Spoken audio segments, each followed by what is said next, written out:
반갑습니다. 반갑습니다. 네, 오늘은 지금 전 시간에 그 15장을 두 편 찍었죠. 네. 예, 오늘은 이제 16장 지금 차례입니다. 16장에는 물론 메시지가 두 개 있어요. 네. 15, 16장 합해서 4개의 메시지로 구성했어요. 네. 이 15, 16장 여기는 좀 이제 복잡하게 잡아놨는데 그 이유가 있습니다. 계시록을 깨달아 보면 1장부터 끝장까지 2장씩 짝을 이루고 있다는 거 신비롭게. 네. 주님도 그 제자들을 갖다가 파송하면서 제자 파송할 때 둘씩 짝을 보냈죠. 네. 그래서 둘은 증거의 수 이렇게 말할 수 있어요. 아멘. 근데 이 요한계시록은 그 요한이 쓰기 이전에 주님께서 계시로 드러낸 책이고 무엇을 드러내냐면 아버지의 오른손에 있는 비밀의 책을 7개 도장 찍어 봉해놓은 비밀의 책을 예수께서 계시로 드러낸 책이거든요. 그래서 아버지의 책입니다. 아멘. 아버지의 복음입니다. 아멘. 여호와의 복음 이러면 정확한 겁니다. 네. 예, 그래서 완벽한 책이에요. 네. 그래서 깨달아 보면 이 장절을 갖다가 이제 사람이 구분한 건데 정확하게 바로 구분을 했다면 첫 장부터 끝장까지 2장씩 짝을 이루고야 옳아요. 네. 근데 두 군데만 딱 이탈됐죠. 네. 1장이 그랬고요. 네. 이 15, 16장 1장은 그 2장으로 오히려 나눠져야 합니다. 왜냐하면 1절부터 8절까지는 요한이 쓴 서론이고요. 9절부터는 간증 내 서론이에요. 그러니까 요한이 본 예수님의 모습에 대한 간증을 말하는데 간증 속에 뭡니까? 서론이 숨어 있어요. 네. 그래서 1장은 두 장으로 나눠져야 되고 둘 합해서 두 가지 서론 이렇게 말해야 돼요. 이와 같이 짝을 계속해서 2장씩 짝을 신비롭게 이루어가요. 그리고 지금 15, 16장은 한 장이 되어 옳다랬죠. 네. 14장과 연계해서 이게 지금 뭐냐면은 15, 16장은 합해서 진노의 심판 준비와 심판을 말하는데 이것은 14장과 연관성이 있습니다. 아멘. 자, 14장은 2종류 3번의 추수가 있다 그랬죠. 네. 예. 그래서 그 종류로 말하면은 2종류고 횟수로 말하면 3입니다. 네. 그럼 왜 그러냐면 대환란 전후에 각각 한 번씩 알곡들의 추수가 있어요. 네. 근데 이제 공통점이 있죠. 네. 대환란 전에 있는 주소를 천년의 주소라고 하고 대환란 끝에 있는 주소를 이근복식 주소라고 하는데 그래서 합해서 두 번에 걸쳐서 알곡들의 추수가 진행되는데 이것은 공통점이 있으니까요.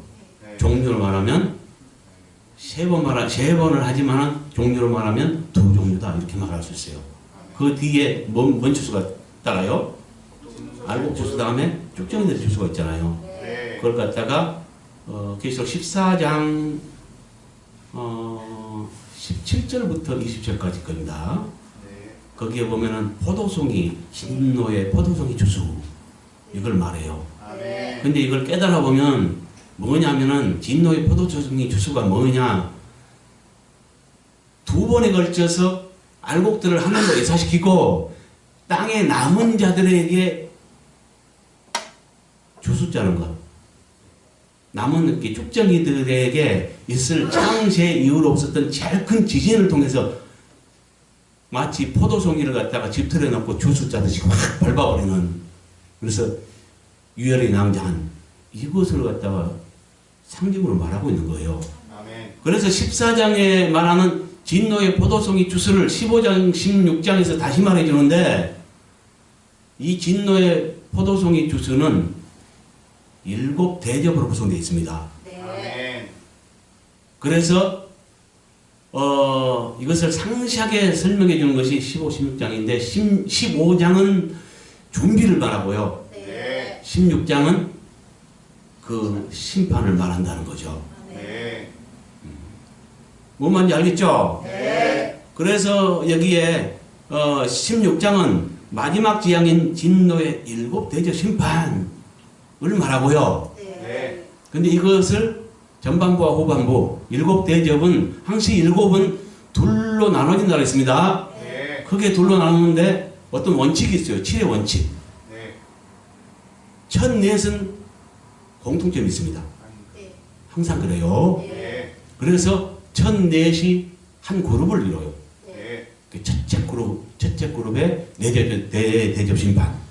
이것을 한 제목으로 해봤고요. 네. 나머지 셋을 또 하나로 해봤죠. 네. 이 7의 원칙은 여러 번 말했지만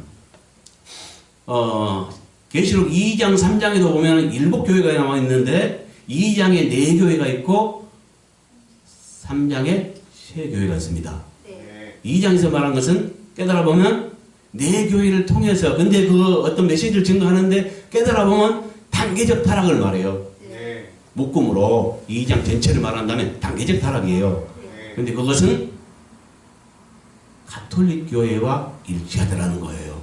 네. 3장은 뭐예요? 회복과 종말을 말해요. 네. 2번에 걸쳐서 회복되어 나오는데 마지막 교회인 라오디게 교회 이건 인사불성이죠. 네. 예, 그건 배도 시대를 말합니다. 그래서 회복과 종말 이것은 종말의 그렇게 배도 시대를 포함한 개신교 역사와 일치하는 회복과 배도 이렇게 말할 수 있어요. 네. 그러면 뭐요? 교회 문제를 말하는데 2장 3장은 합해서 두 교회 문제를 말하고 있는 거예요. 네. 이와 같아요. 지금 여기서도 14장부터 이렇게 이 15, 16장은 두 장으로 나눌 게 아니에요. 한 장으로 해야 옳아요. 그러면 아까 1장에서 두 가지 서론을 내가 분명히 말했죠. 네. 요한이선 서론과 간증 내 서론이 있다는 거. 네. 그러니까 9장 9절부터 1장 9절부터는 다시 시작하는 듯하잖아요. 네. 그 전에 다 설명해 놓고 9절에 가서 1장 9절에 가서 다시 뭐라 그래요? 간증하기 전에 자기소개를 하죠. 나 요한은 너의 형제요 환난과 나라와 창조에 동참하는 자라 하면서 다시 시작하는 듯한 인상을 주잖아요. 그 이유가 있었어요. 그렇게 1장은 둘로 나눠야 돼요. 마찬가지로 여기서도 15, 16장은 진노의 심판 준비와 심판을 말한다는 것. 네. 그래서 이 두 장은 한 장이 돼야 옳습니다. 네. 이거 두 가지만 해결되면 1장부터 22장까지 모두가 둘 짝을 신비롭게 이루어간다는 것. 아멘. 이해갔죠? 네.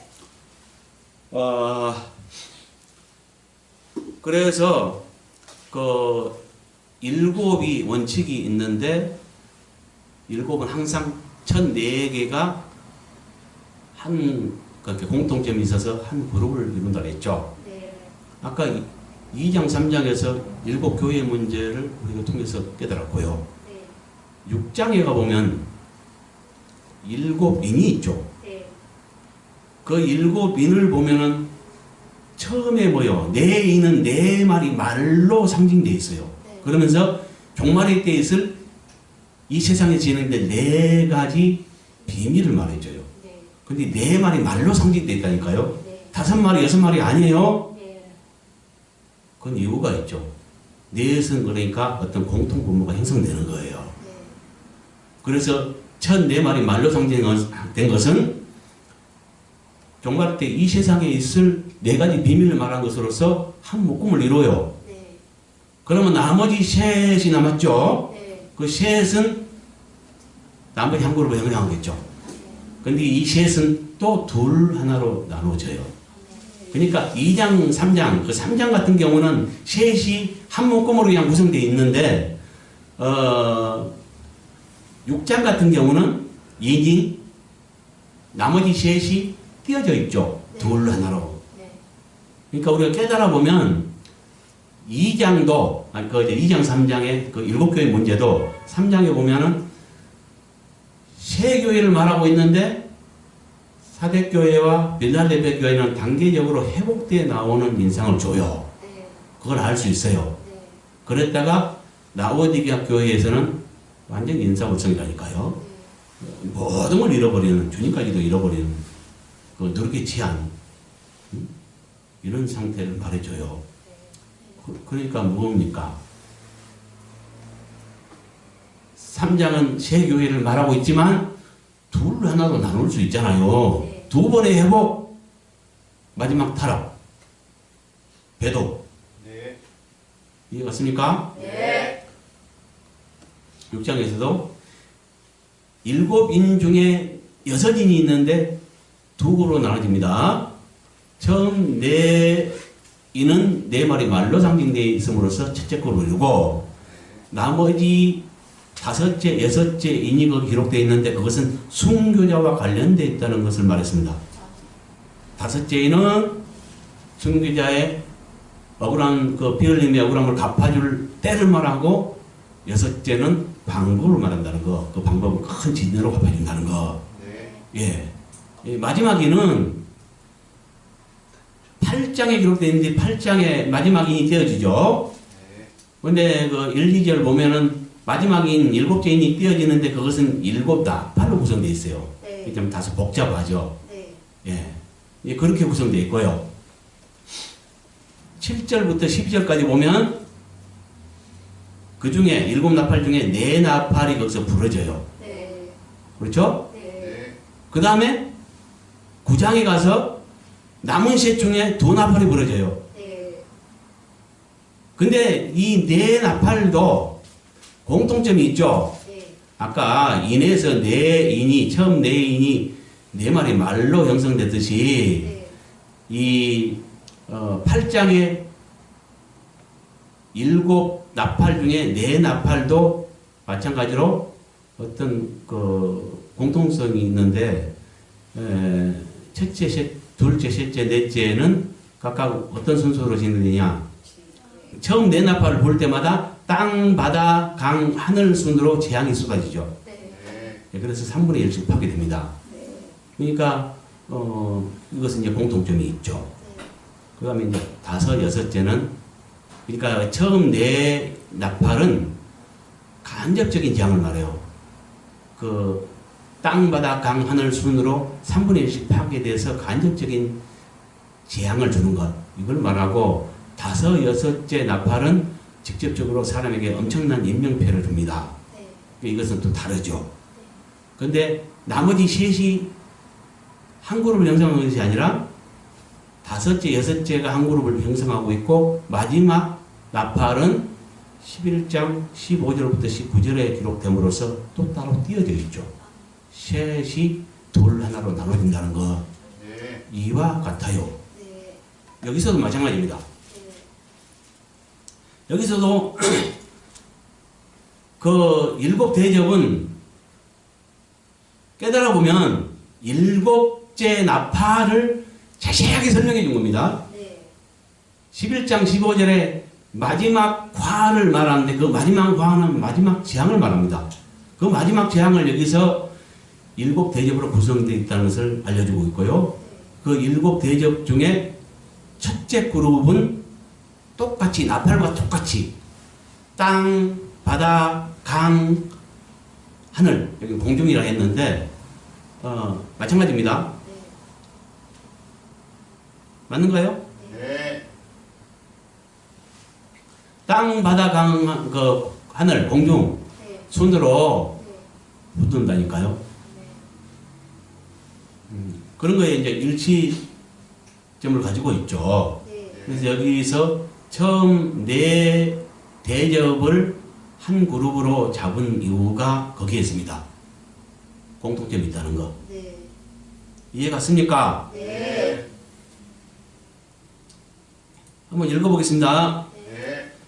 또 내가 들으니 성전에서 큰 음성이 나서 일곱 천사에게 말하되 너희는 가서 하나님의 진노의 일곱 대접을 땅에 쏟으라 하더라. 첫째 천사가 가서 그 대접을 땅에 쏟음에 짐승의 표를 받은 사람들과 그 우상에게 경배하는 자들에게 악하고 독한 종기가 나더라. 둘째 천사가 그 대접을 바다에 쏟음에 바다가 곧 죽은 자의 피같이 일되니 바다 가운데 모든 생물이 죽더라. 셋째 천사가 그 대접을 강과 물 근원에 쏟음에 피가 되더라. 내가 들으니 물을 차지한 천사가 이르되 전에도 계셨고 지금도 계신 거룩하신 이여 이렇게 심판하시니 의로우시도다. 그들이 성도들과 선지자의 피를 흘렸으므로 그들에게 피를 마시게 하신 것이 합당하니냐 하더라. 또 내가 들으니 대단히 말하기를 그러하다 주 하나님 곧 전능하신 이시여 심판하는 것이 참되시고 의로우시도다 하더라. 넷째 천사가 그 대접을 해에 쏟음에 해가 권세를 받아 불로 사람을 태우니 사람들이 크게 태움에 태워진지라. 이 재앙들을 행하신 권세를 가지신 하나님의 이름을 비방하며 또 회개하지 아니하고 주께 영광을 돌리지 아니하더라. 아멘.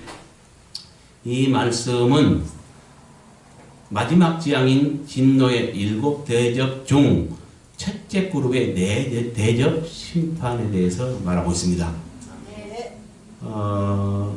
이것을 이제 항상 하듯이 정밀하게 하기 위해서 원어 분석을 해봤습니다. 원어 비교. 들으니는 과거 시제입니다. 그래서 들었더니 이렇게 개정했고요. 천사는 복수입니다. 그래서 천사들에게로 했고요. 대접도 마찬가지로 복수입니다. 2절에 소돔에 여기도 과거 시제입니다. 그래서 쏘았음에 이렇게 했고요. 나더라 여기도 과거 시제입니다. 그래서 나더라 이렇게 했고요. 3절에 소돔에 여기도 마찬가지로 과거 시제입니다. 되니도 과거 시제입니다. 죽더라도 과거 시제입니다. 그 다음에 4절에 강과 물과 근원 모두 복수입니다. 소돔에 여기는 과거 시제입니다. 되더라도 과거 시입니다. 그래서 이렇게 바꿨습니다. 네. 여러분은 다 아시죠? 네. 일일이 찾아줄 수 있지만 믿으세요? 네. 네, 시간상 그냥 지나갔습니다. 들으니 여기도 과거 시이기 때문에 들었더니 이 물은 복수입니다. 그래서 물들을 이렇게 했고요. 그 다음에 전에도 계셨고 했는데 여기는 과거로 표현되어 있는데 그게 아니고 현재 시제입니다. 그래서 전부터 계시고 이렇게 바꿨다는 것. 그 다음에 심판하시니 여기는 과거 시제이기 때문에 심판하셨으니 이렇게 했고요. 6절에 피를 흘렸으므로 여기는 흘렸기 때문에 이렇게 했고요. 그들에게는 그들에게도 이렇게 했고요. 마시게 하신 것이 여기는 과거 시제입니다. 그래서 마시게 하셨던 것이 이렇게 했어요. 여기는 한번 찾아볼까요? 6절 맨 문장 앞에 뭐뭐 때문에로 시작해요. 네. 이것은 뭘 말하겠어요? 그 전절인 5절의 이유를 말하는 것입니다. 네. 그렇겠죠? 네. 그러면 이제 깨달아야죠. 그래서 이거는 분석표를 보고 잠깐 보고 얘기할게요. 자, 5절에 내가 들었더니 물들을 차지한 천사가 이르되 전부터 계시고 지금도 계신 거룩하신 이여 이렇게 심판하셨으니 의로우시도다. 이 말은 셋째 천사가 대접을 강들과 물들의 근원에 쏟은 결과 피가 되었을 때에 물들을 차지한 천사가 뭐라고 말했는가에 대한 설명이에요. 이건 이따가 다시 설명하겠습니다. 그리고 6절은 이것과 연관지어서 뭘 말하냐? 그들이 성도들과 선지자들의 피를 흘렸으므로 그들에게 피를 마시게 하셨던 것이 합당하니이다. 이렇게 말했다는 건데, 이 말은 셋째 천사가 대접을 강들과 물들이 거는에 쏟은 결과 피가 되었을 때 물을 차지한 천사가 하나님의 심판이 의롭다고 말한 이유를 말해요.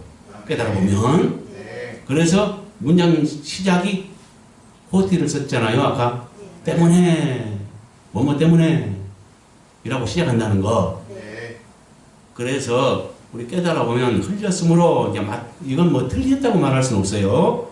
근데 더 명확하게 하자면 피를 흘렸기 때문에 그들에게가 아니라 그들에게도 이러면 더 명확하게 돼요. 지금 뭐냐면은 아멘. 첫째, 둘째, 셋째, 넷째 천사가 각각 뭐요? 대접을 쏟아붓죠? 네. 첫째 대접은 어디에 쏟았어요? 땅에. 땅에 쏟았죠? 네. 그러니까 그 짐승의 표 받고 우상 숭배한 자들에게 독한 헌재가 났죠? 네. 둘째, 바다에 쏟았죠? 네. 그래서 바다 생물들이 다 죽었어요. 그 다음에 셋째는 지금 이거잖아요. 강에 쏟으니까 물들과 강 근원에 쏟으니까 어떻게 됐어요? 피가 됐어요. 피가 되어버렸어요. 그럼 어찌겠어요? 땅에 난 사람들이 피를 먹겠네요? 네. 물을 마실 수 없이. 네. 근데 이것을 지금 5장에서는 그 상황을 말했고요. 6절에서는 뭘 말하냐? 피를 마시게 된 이유를 말해준 거예요. 아멘. 그것은 뭐냐? 괜히 피가 되게 한 것이 아니라는 거죠. 이유가 있는데 그것은 그들이 성도들과 선지자의 피를 흘렸기 때문에 그들에게도 피를 마시게 하셨던 것이 합당하다. 이거예요. 이제 왜 이렇게 과거 시제로 쓰였냐면은 요한이 이렇게 미래에 될 일을 요한이 미리 보고 간증한 것입니다. 네. 그렇기 때문에 원어상에는 과거로 쓰였습니다. 네. 이것을 이해하라는 거죠. 아멘. 이제 함부로 바꿀 것이 아니라 이해를 시켜야죠. 이해 갔죠? 네. 더 명확해지잖아요. 네. 선지자의 피를 흘렸기 때문에 그들에게도 피를 마시게 하는 것이 합당하다. 아멘. 이 말이에요. 네. 그 다음에 7절 들으니 여기도 이제 과거시이기 때문에 들었더니 이로 했고요. 소돔의 여기도 과거 시제입니다. 바다 여기도 과거 시제고요. 태우니도 과거 시제입니다. 이렇게 과거 시제로 다 써진 이유는 장차될 일을 요한에게 미리 보여줬고 요한이 미리 본 것을 이미 보았던 것을 간증하기 때문에 이렇게 쓰였다는 것. 네. 예. 나는 그래서 최대한 임의로 바꾸지 않고 원어 그대로 말한 다음에 이해를 시키는 거죠. 네. 이것이 합당하지 않겠어요? 맞습니다. 그 다음 9절 사람들이 크게 태움에 태워졌는지라 여기도 이제 깨달아 보면 절이 잘못 나오겠습니다. 9절 전반부는 8절로부터야 옳습니다. 이 재앙들을 내리는 행하는 재앙들을 행하는 했는데 여기에 대한 원어가 없습니다.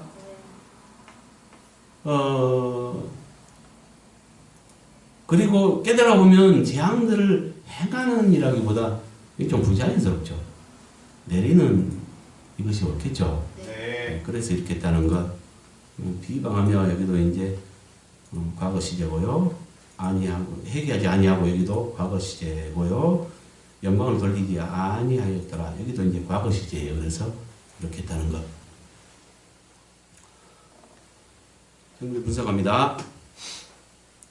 1절에 또 내가 들었더니 성전에서 큰 음성이 나서 일곱 천사들에게 말하되 너희는 가서 하나님의 진노의 일곱 대접들을 땅에 쏟으라 하더라. 이 말은 요한이 들었던 성전에서 난 큰 음성이 일곱 천사들에게 뭐라고 말했는가에 대한 설명이죠. 네. 뭐라고 말했습니까? 대접을 땅에 쏟으라고. 크게 말해요. 자신 있게. 대접을 땅에 그렇죠. 여러분도 다 아네요. 네. 잘 깨달아지면 이런 거예요. 아멘. 여러분에게 지금 물론 자료를 보여주지만 이거 틀렸다면 이 대답이 옳지 않죠. 근데 여러분도 자신 있게 지금 말할 수 있단 말이에요. 예. 뭐라고 했냐? 일곱 천사기 뭐라고 했어요? 성전에 난 큰 음성이 일곱 천사기 뭐라고 했어요? 너희는 가서 하나님의 진노의 일곱 대접들을 땅에 쏟으라 라고 명령하셨어요.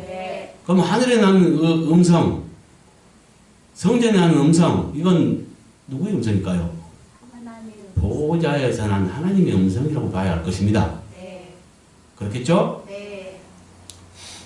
왜냐하면 이 제목과 관련해서 볼 때 하나님의 진노의 일곱 대접을 쏟는 것입니다. 이건 전 시간에도 말했지만 종보로 되는 것이 아니라 했습니다. 가감할 수 없다고 했습니다. 우리의 죄는 종보자가 있어서 용서를 빌면 사해주지만 이 진노의 일곱 대접은 창세 이후로 그 인간의 죄들을 오래도록 참아왔어요. 그 하나님께서 이제 이 세상을 갖다가 타락한 세상을 피라고 끝내기 위해서 마지막 진노의 그 축적된 오랜 동안 참아왔던 진노를 쏟아붓는 거예요. 그래서 종보로 이것을 바꿀 수 없다는 것. 이해가 갔습니까? 이제 명령했죠. 그러니까 하나님의 그 성전에 나는 음성이라는 것은 보호자에서 나는 마지막 대접을 쏟아붓기 위한 이제 명령이라고 봐야죠.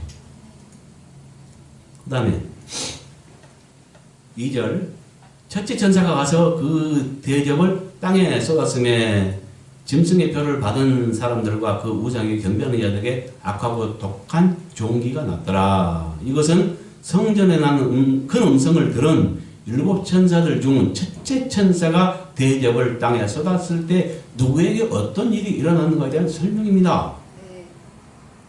일곱 천사가 있죠. 일곱 천사가 각각 일곱 대접을 가졌습니다. 이 대접은 재앙을 담은 대접입니다. 그러니까 한 천사가 한 대접을 쏟을 때마다 그 장소도 다르고요. 일어난 일도 달라요. 각각 재앙이 내린다는 거죠. 첫째 천사는 어디에 쏟았어요? 땅에 쏟았습니다. 근데 땅에 쏟았을 때 어떤 일이 났어요? 짐승의 표를 받은 사람들과 그 우상에 경배하는 자들에게 악하고 독한 종기가 났더라 그랬어요. 이것은 요한계시록 13장에 자세히 기록되어 있습니다. 두 짐승으로 상징되어 있는데요. 여기에서 이제 짐승의 표를 받았다는 것은 뭐냐면은 매매 수단이 될 돈을 갖다가 표로 바꾸고요. 그 표를 갖다가 오른손이나 이마에 새기가고요. 표가 없이는 아무 물건도 살 수 없게 해버립니다. 그래서 그런데 그러니까 이 표를 받지 않으면 아무 물건도 살 수 없어요. 그야말로 죽을 수밖에 없어요. 아니면 산에 올라가서 풀풀이나 캐먹고 살아야 돼요. 근데 하나님께서는 이거 받으면 영원한 불의 형벌을 면치 못한다고 경고하고 있습니다. 계시록 14장 9절부터 12절에 말하고 있습니다. 그럼 어찌해야 되겠어요? 하나님 사랑하는 자는 이거 안 받아야죠. 죽더라도 안 받아야죠. 그렇죠? 예. 그 다음에 그 우상에게 경배하는 자들에게 했는데 그 우상이 뭐예요?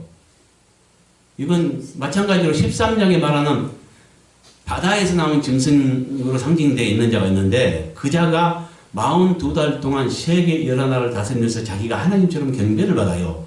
이는 자신이 그리스도로 약속된 메시아로 가정한 자예요. 그래서 거짓 그리스도를 말해요. 바울이 말한 불법자가 종말의 때 주님 오시기 전에 먼저 나타난다고 했는데 그것이 성취되는 겁니다.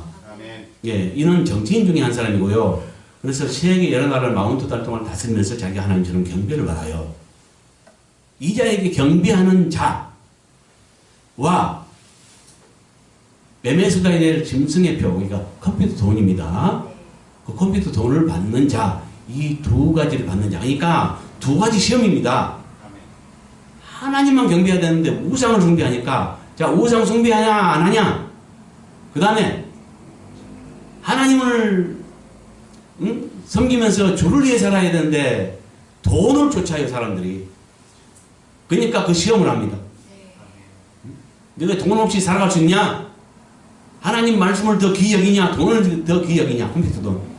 이걸 딱 나눠버리는 거예요. 아멘. 그래서 이 두 가지 중대한 시험이 있다는 것. 네. 돈보다 하나님을 사랑하냐? 다른 신보다 하나님을 사랑하냐? 두 가지 시험을 한다는 거. 이 두 가지로 구원을 결정해 버립니다. 그 배도 시대는. 뭐 예배를 드리고 교회에 와서 철야를 하고 금식을 밤늦듯이 해도 그것까지 고르는 것이 아니라 배도 시대에는 이 두 가지 뭘 반드시 지켜야 한다는 것. 아멘. 그런데 이 두 가지 일을 행한 자에게 어떻게 해요? 악하고 독한 종기가 나더라 그랬죠. 네. 이게 뭘까요?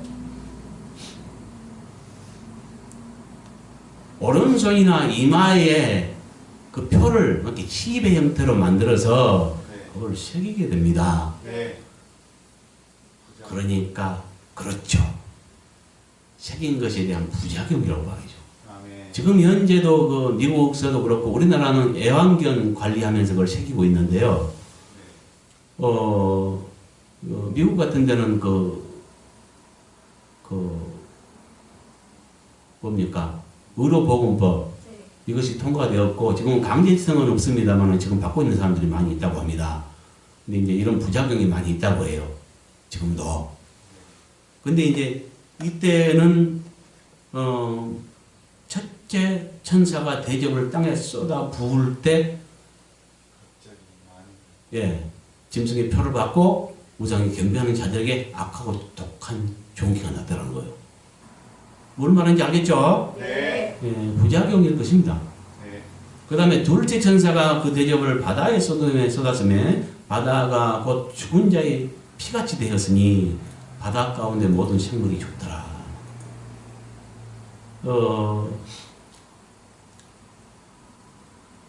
이 말은 둘째 천사가 대접을 바다에 쏟았을 때 어떤 일이 있었는가에 대한 설명이죠? 네. 어떤 일이 있었어요?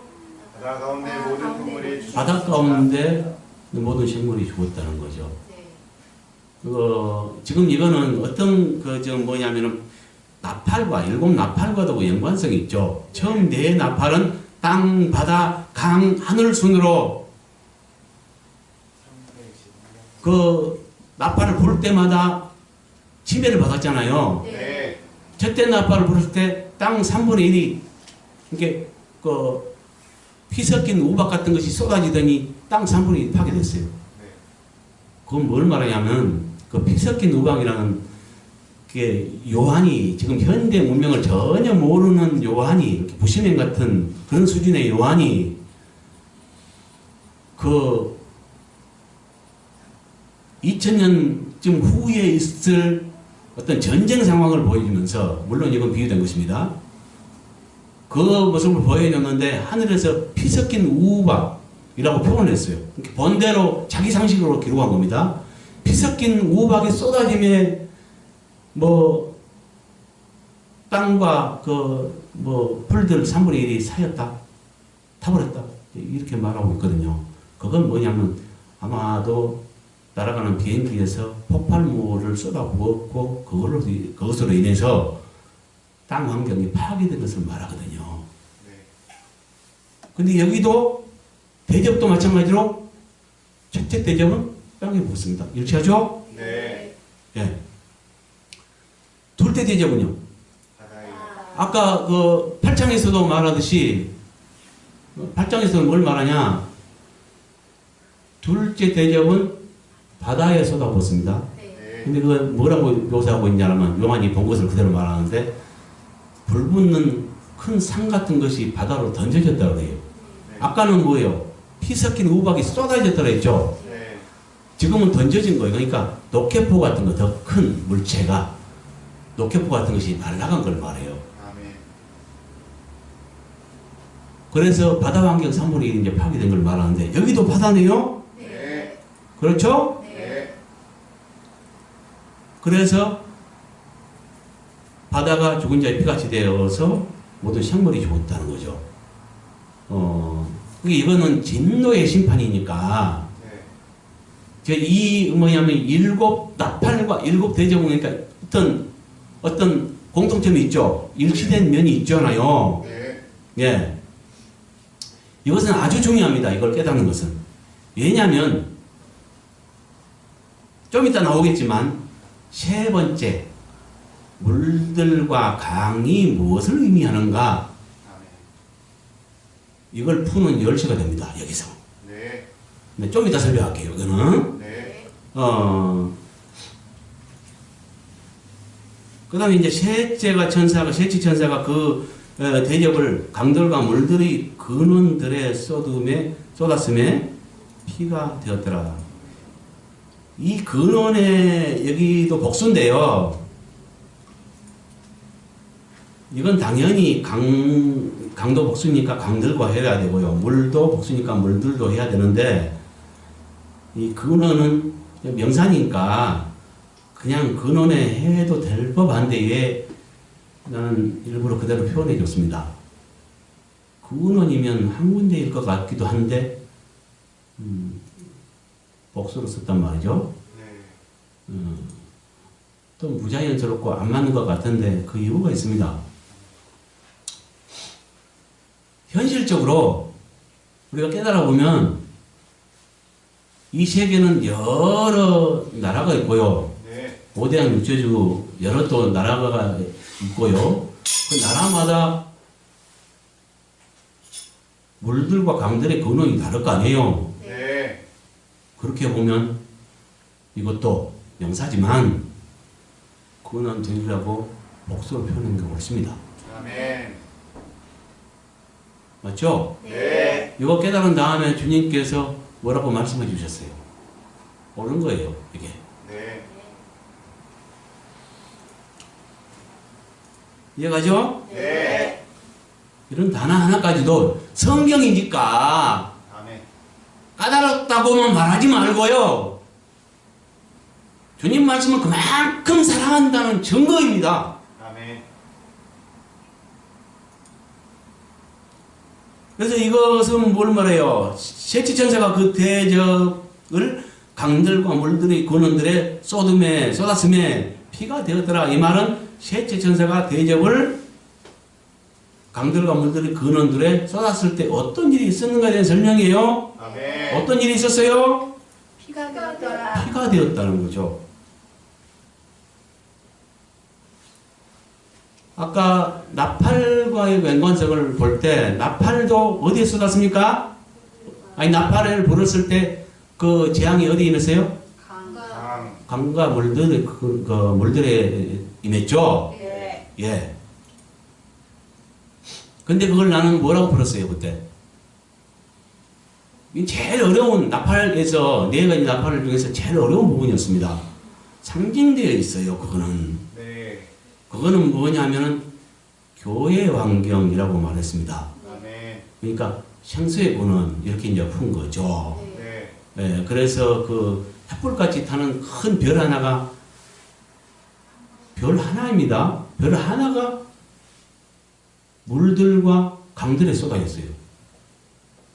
어떻게 하나인데 물들과 강들에 쏟아질 수 있습니까? 네. 현실적으로. 그러니까 그 물이 쓱이 되었음에 쓱 물로 인해서 사람들이 죽더라 이렇게 말하거든요. 네. 근데 다른 데는 다 뭐라 했습니까? 내가 환경 파괴라 했잖아요. 네. 근데 거기만 유독 사람이 죽어요. 네. 그건 영적 죽음을 말한다 했습니다. 아멘. 이렇게 보면 이제 거기까지도 환경 파괴구나 하는 것을 이해할 수 있어요. 근데 이것을 갖다 깨닫지 못하면 이것 이해 못한 사람은 물건 늘어져요. 네. 옳지 않다고 절대 이해 못해요. 근데 그것을 갖다 이해할 수 있는 부분이 이것을 지금 뭡니까? 그 비밀을 풀어가는 열쇠가 어디에 있냐? 여기에 있습니다. 아멘. 일곱 나팔과 일곱 대접의 연관성이 있고 네. 각각 똑같은 장소에 쏟아지죠. 네. 첫째 나팔과 첫째 대접 땅이죠. 둘째 나팔과 둘째 대접 이것은 바다에 쏟아졌죠. 네. 그 다음에 셋째 나팔과 셋째 대접 이것은 강들과 물들에 쏟아졌죠. 네. 이 강들과 물들이 누구와 관련 있는가를 보십시오. 네. 이거 키가 됩니다. 5절 보세요. 내가 들었더니 물들을 차지한 천사가 이르되 전에도 계셨고 이렇게 전부터 계시고 지금도 계신 거룩하신 이여 이렇게 심판하셨으니 의로우시도다. 물들을 차지한 천사가 이르되 뭐라고 말했어요? 전에도 전부터 계시고 지금도 계신 거룩하신 이여 이렇게 심판하셨으니 의로우시도다. 이렇게 말했다는 거죠. 조금 더 가봅시다. 6절 그들이 성도들과 성지자들의 피를 흘렸기 때문에 그들에게도 피를 마시게 하셨던 것이 합당하니이다 하더라. 이 말은 셋째 천사가 대접을 강들과 물들의 근원들에 쏟은 결과 피가 되었을 때 물들을 차지한 천사가 하나님의 심판이 의롭다고 말한 이유에 대한 설명이 돼요. 그래서 오늘을 보면 때문에 이렇게 시작해요. 이렇게 5절과 연관성이고 5절에 말한 것 때문에 이렇다는 거죠. 이해가죠? 네. 그러니까 그 셋째 천사가 대접을 강들과 물들의 근원에 쏟았을 때 피가 됐는데요. 그래서 사람들이 어떻게 해요? 피를 마시게 됐겠죠? 네. 그 이유가 뭐예요? 선지자들과 성도들이 피를 흘렸기 때문에 저들도 피를 마시게 하나님께서 갚아준 거예요. 아멘. 그것이 합당하다. 이렇게 말한 거예요. 아멘. 그러면 뭐예요? 여기서 알 수 있는 것이 물들과 강들이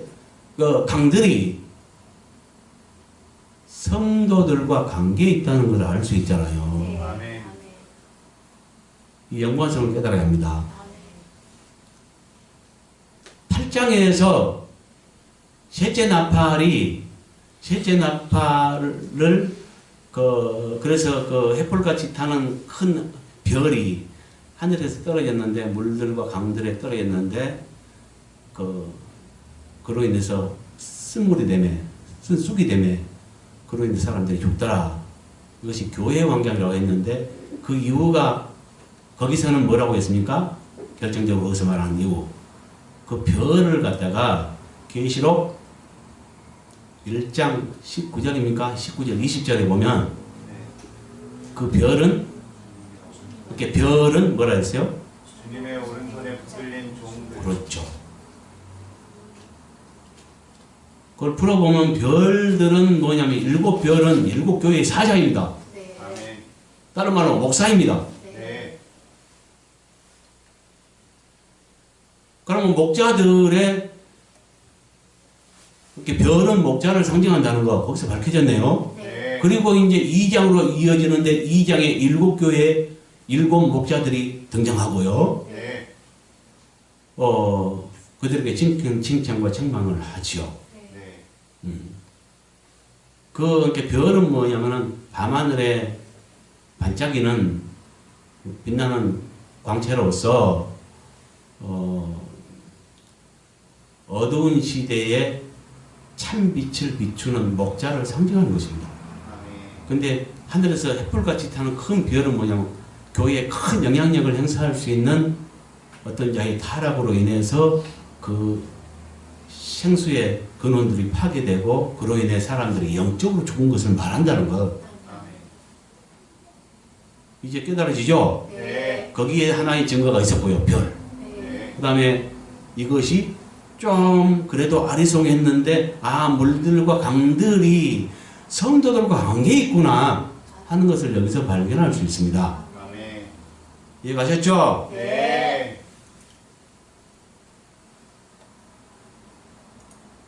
그러니까 공의로우신 하나님께서 공의로 심판해요. 하나님은 사랑과 공의의 속성이 있습니다. 죄는 절대 모르고하지 않습니다. 그래서 공의로 심판하세요. 그러니까 누가복음에 보면 아주 살벌한 말하죠. 배고픈 자들, 지금 배고픈 자들은 나중에 배부를 것이다. 지금 웃는 자들은 나중에 울 것이다.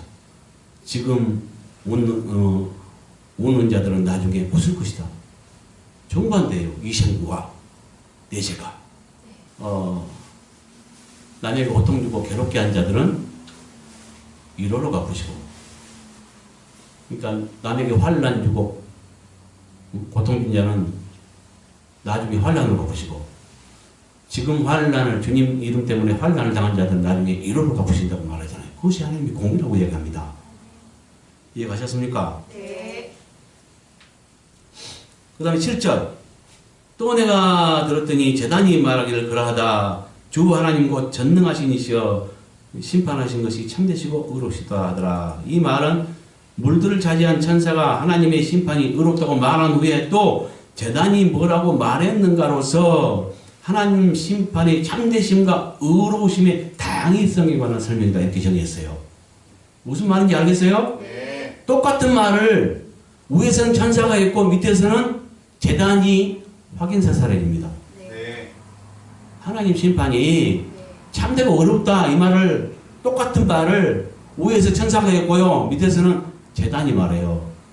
제단은 그러면 이제 의인화 의인법으로 지금 썼는데 원래 제단은 뭐예요? 제물 드리는 장소죠. 제사 드리는 장소. 그 성막 구조에 바깥들에 물두멍과 번제단이 있었잖아요. 그 제단을 말해요. 그 제단은 항상 도살이나 낳고 뭡니까? 제물을 잡아서 불로 태워서 하나님 앞에 향기로운 향기가 있게 했다고 했죠. 그러니까 항상 피 흘림의 장소였어요. 그런데 예수님께서는 영문 밖에서 죽임을 당하셨다고 했죠. 예수님은 뭘 오셨어요? 하나님의 어린 양으로 오셨어요. 그래서 피 흘렸어요.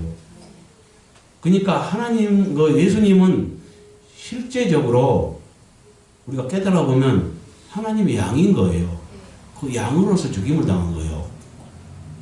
그렇다면 예수님의 골고다 십자가는 뭘까요? 그분의 번제단이 되는 거예요.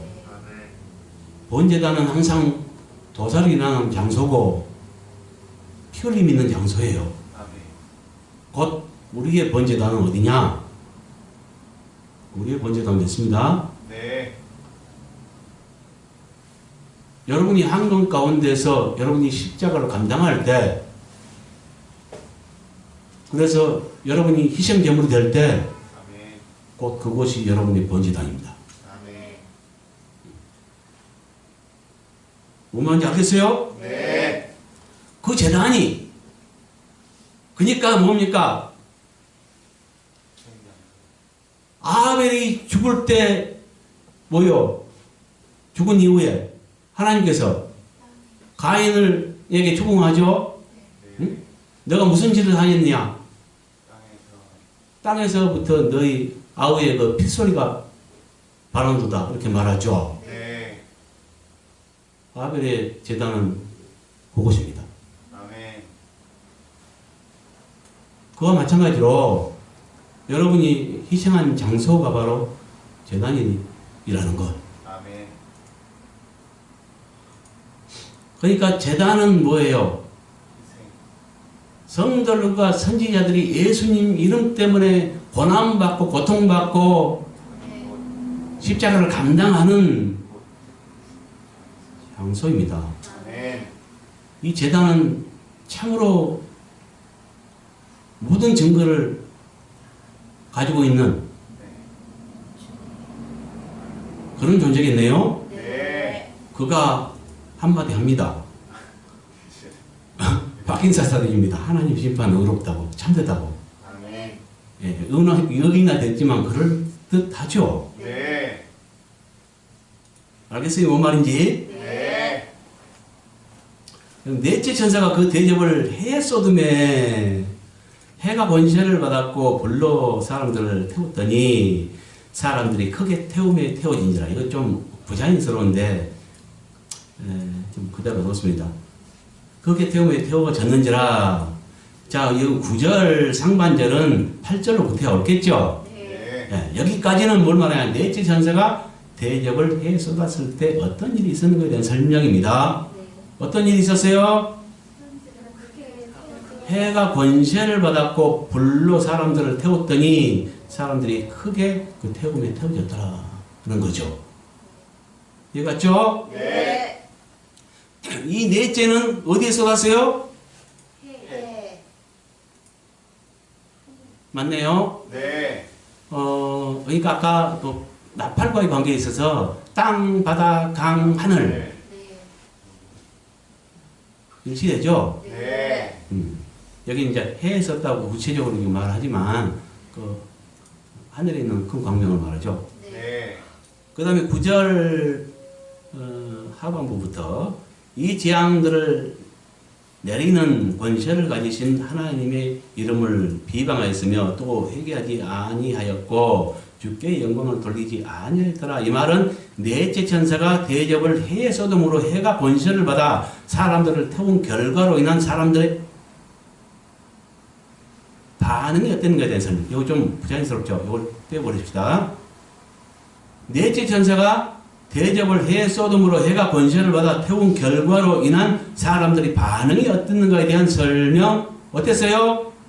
회개하지 않고 주께 영광을 돌리지 아니하였더라. 참 악하죠. 이 네. 약함이 어디 나오냐면 무지에서 나옵니다. 우리를 창조하시고 조물하신 우리의 주인 되시는 그 하나님을 몰라요. 그러니까 많은 재앙들을 쏟아 부었는데도 깨닫지 못해요. 네. 여전히 허탄한 것만 쫓아요. 불평, 불만만 늘어나요. 지금 사람들 모습이 이렇습니다. 근데 언제까지냐? 끝까지 못 깨달을 자는 못 깨닫고 망할 자는 망해버립니다. 그러나 성도가 다른 것은 불평할 상황에서 감사할 수 있다는 것. 죽일 죄인도 용서할 수 있다는 것. 이런 면이, 이런 다른 면모를 가질 수 있어야 되는 겁니다. 네. 그래서 이것을 다 합하면 뭘 말하냐? 1절부터 9절까지는 마지막 지향인 진노의 7 대접 중 첫째 그룹의 4 대접 심판을 말했습니다. 아멘. 이해갔죠? 네. 예, 수고하셨습니다.